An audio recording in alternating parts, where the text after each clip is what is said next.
Hey there, I am Sheila, a 76-year-old woman with a story to tell.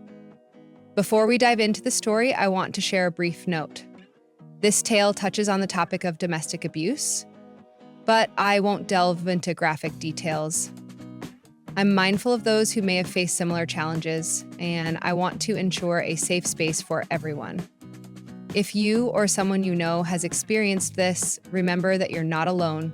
And it's never too late to seek help. Once upon a time, I was a lawyer, fighting for justice in courtrooms.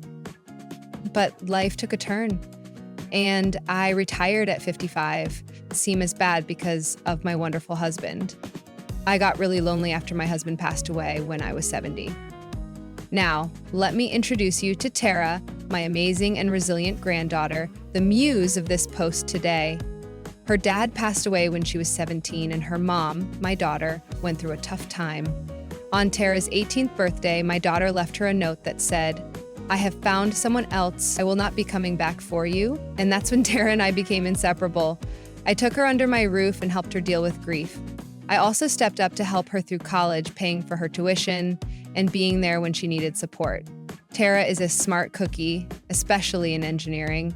She landed her first job, and I was the first person she shared the news with.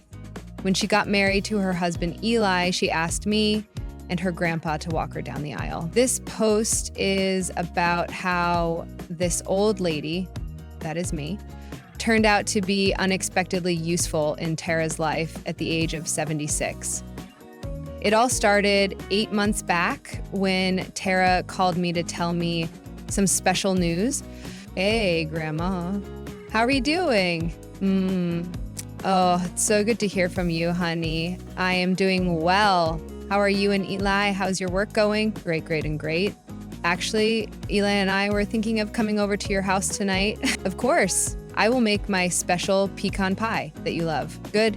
And Grandma, maybe clear away all your wine bottles. What do you mean? Why should I do that? Well, Grandma, you are 76. You get the idea. Oh my God. Are you saying that? Yes.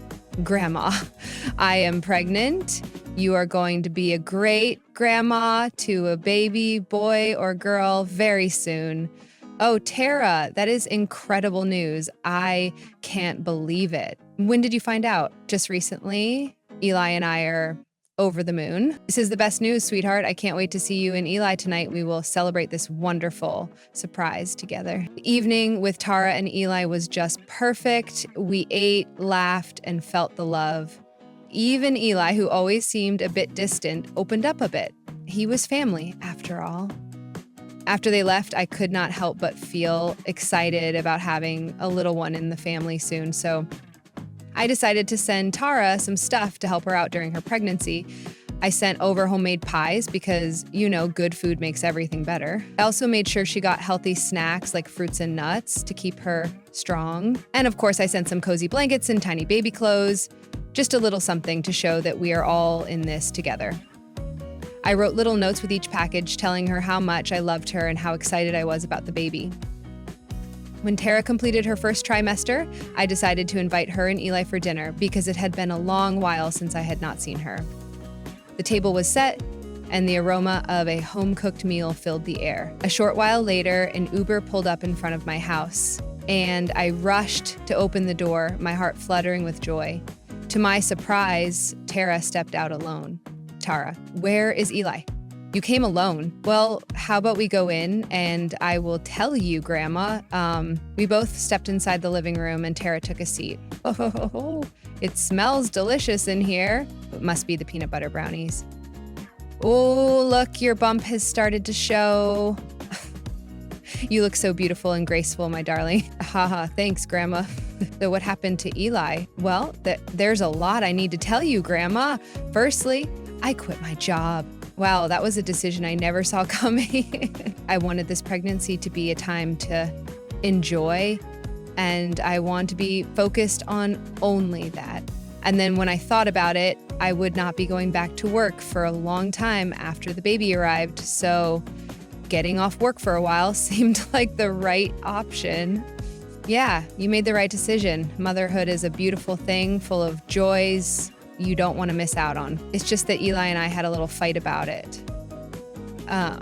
I was helping my mother-in-law, Tanya, pay her mortgage with my paycheck every month, and I told him I would not be able to do it anymore.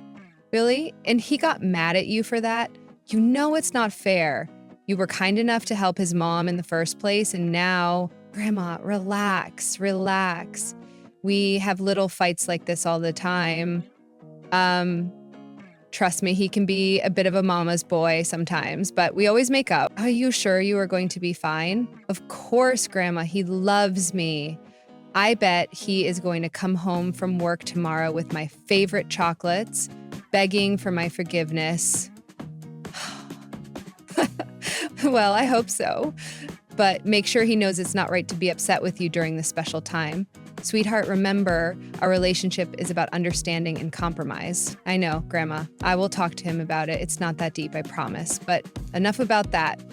Let's enjoy this delicious meal you made. Tara entered her 4th and 5th month of pregnancy, and things started to change.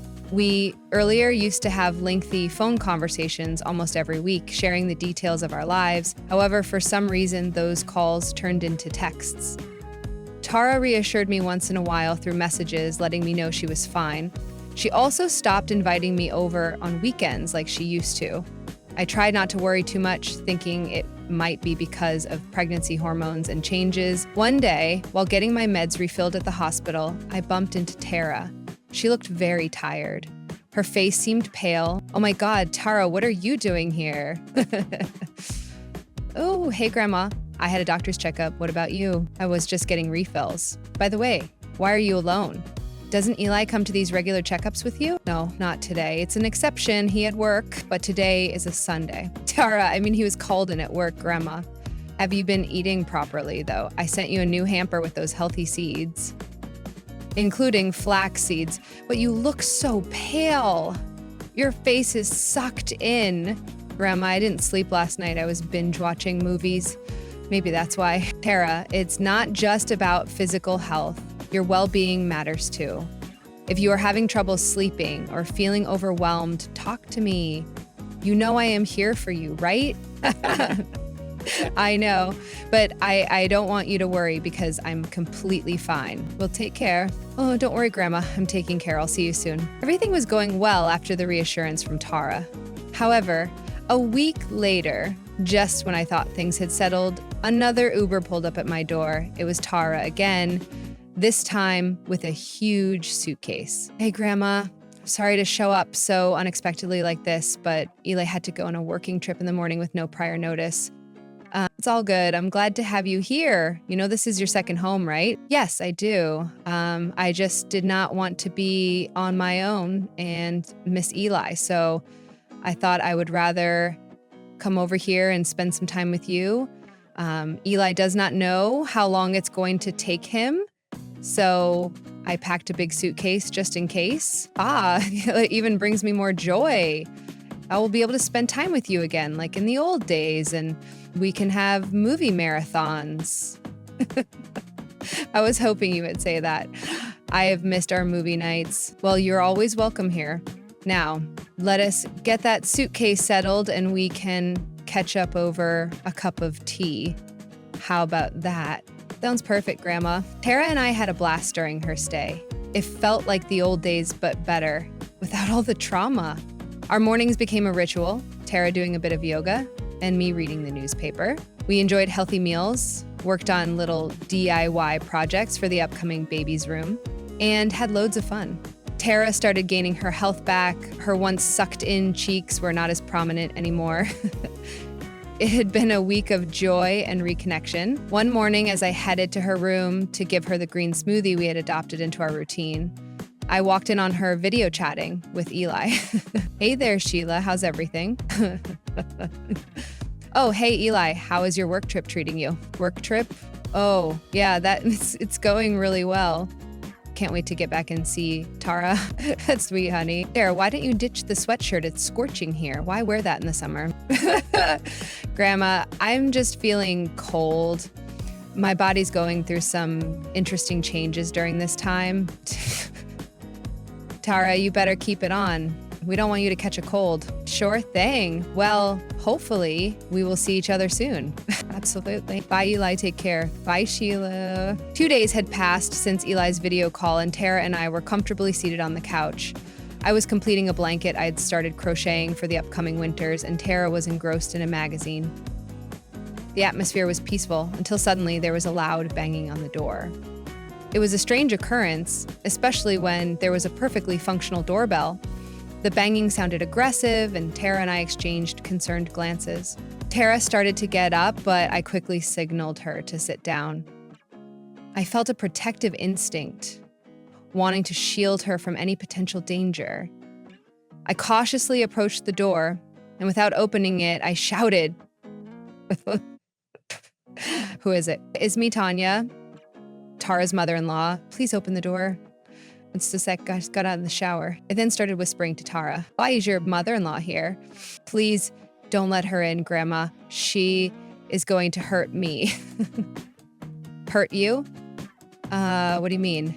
"Sheila, open the door. I know you are in there. I'll explain later. Just please don't let her in. She knows I'm home. I just can't refuse to open the door." "Grandma, please go upstairs and sit in my bedroom. I will tell her you're not around." All right. Tara ran upstairs and I went and opened the door. "Oh, Tanya, it's been so long. This is so unexpected. I thought you forgot about me." "Hey, Sheila, I'm not here to see you. Where is Tara?" "I'm afraid Tara's not around." "What do you mean?" "I know Tara is in here." "Whoever told you that has the wrong information." "Where is Tara? You have got me all worried about her." "Did you talk to your son about this?" "He's the one who told me she's here. Let me come in. I will have a look around." "Well, I will not allow that. And by the way, you are on my property. If you continue to bother me like this, I can give a call to the cops. So I am asking you very nicely, Tanya, please get off my property right now. I don't know what it is that my granddaughter has done to upset you, but this behavior is not acceptable at all."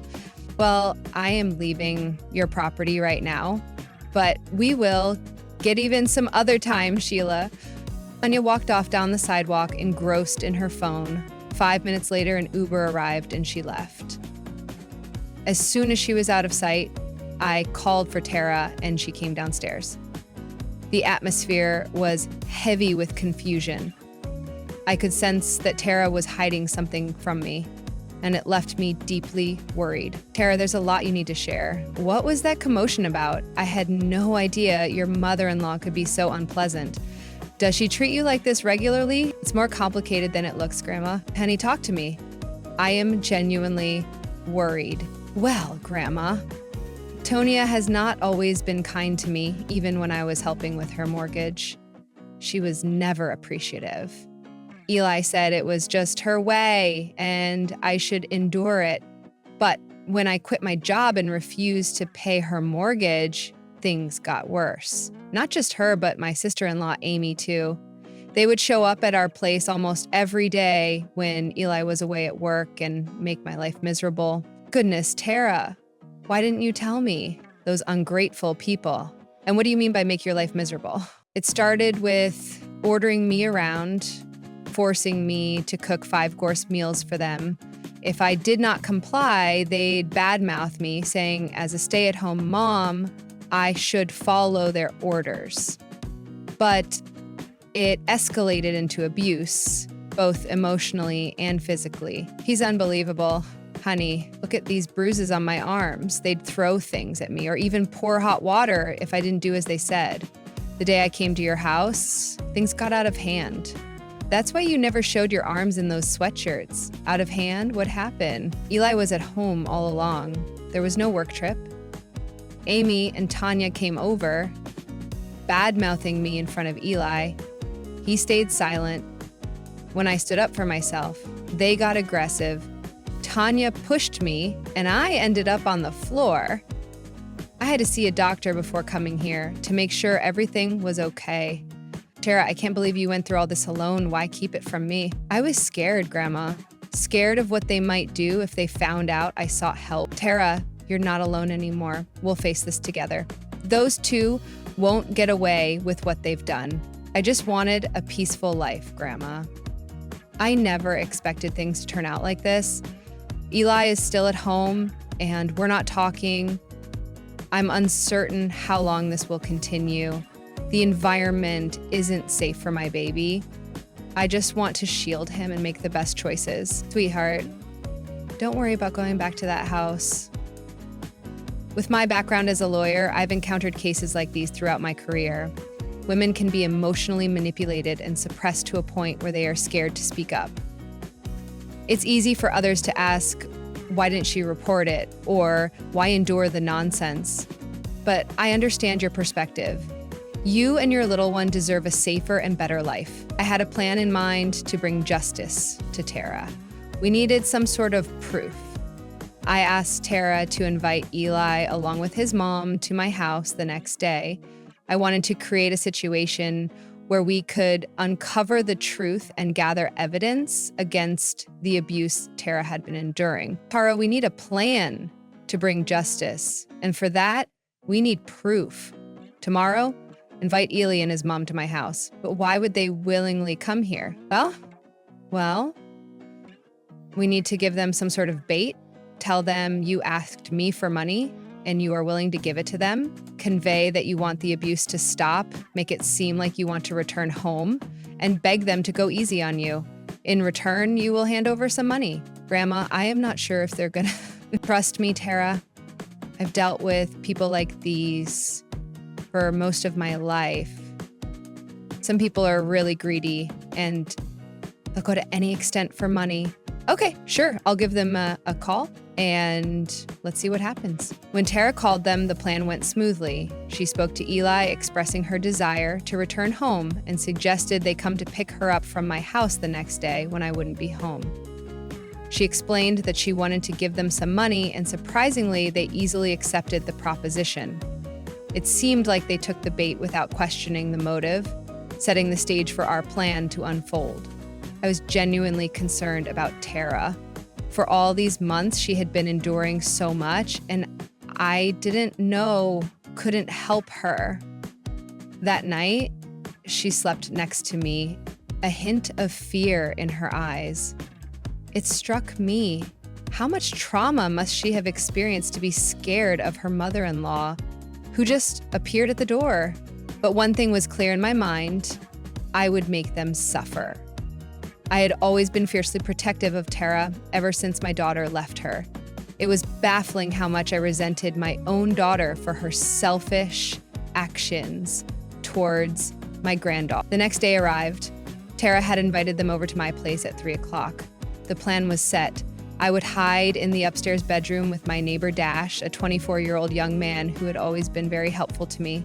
Tara's in-laws were dangerous, potentially capable of anything. I wanted to be prepared just in case. We had set up a spy camera that Dash bought us in the living room. I had briefed Tara on what to say to bring out the worst in them, hoping they would indirectly confess to all their crimes. Dash came over to my house, set up the camera, and we stationed ourselves upstairs. From our vantage point, we could overhear everything from downstairs. The camera was in place, and the doorbell rang at 3 sharp. Eli, Chong, you're here. Yes, we are. I'm here to collect the money you should have paid me months ago. Look, Tanya, I have tried to mediate for a long time, and in return, you just fled the house to live with this old hag. You lied to her that I was on a business trip. I want you to hand over the money you got from Mom, and we can all go back home peacefully. I hope Sheila isn't home. Is she? That woman has a sharp tongue. Well, she isn't. Okay, then let's get this over with. The thing is, I don't have the money. I lied to you. There we go again. I'm so sick of you, drama queen. What? Are you kidding me? What are we here for then? I called you here because I wanted to make peace and go back home. I'm sorry, Tanya, I quit my job, but I needed some time for myself and my little one. I don't want to be a bother to my grandma anymore. Tanya, when you threw things at me, all I wondered was how could you do that to another woman, especially your own daughter-in-law? And Eli, You didn't even step up for me, and it all happened while I had your baby in my womb. Look, Tara, I'm gonna be honest with you.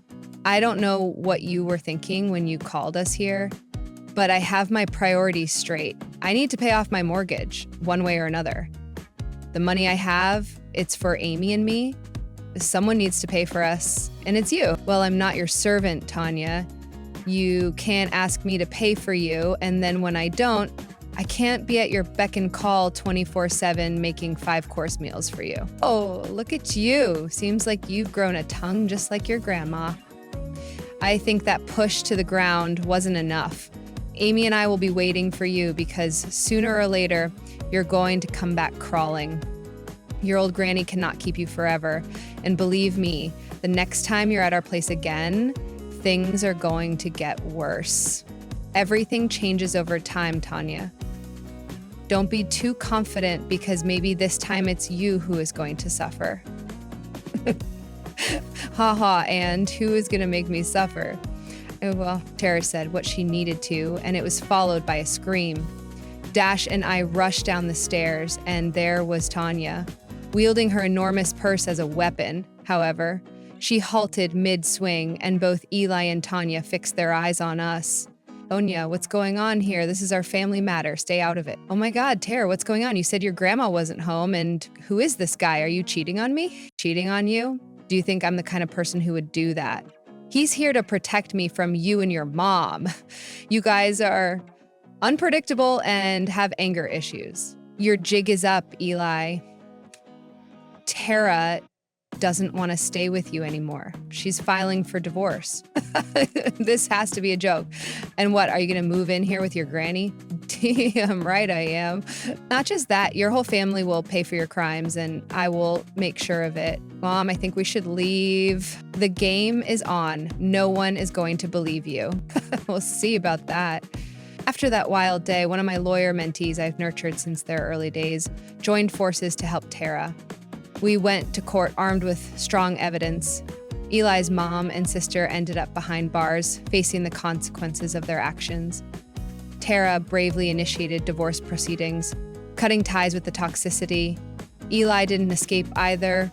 He spent a month in jail. We're determined to ensure he has no visitation rights for the baby on the way. Tara found refuge in my home, creating a sense of the old days when we leaned on each other. Yet, I want more for Tara. I hope she rediscovers love, a bright spot amid the challenges.